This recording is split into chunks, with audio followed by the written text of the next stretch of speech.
mad at the system, it's simply how we've existed. I hear a lot of people talking like they politicians and choose to be an accountant because it's safe in a business, not because they want to.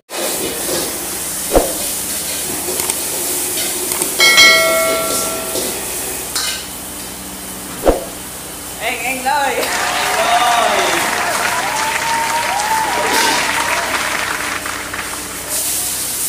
Masuk YouTube dulu hari.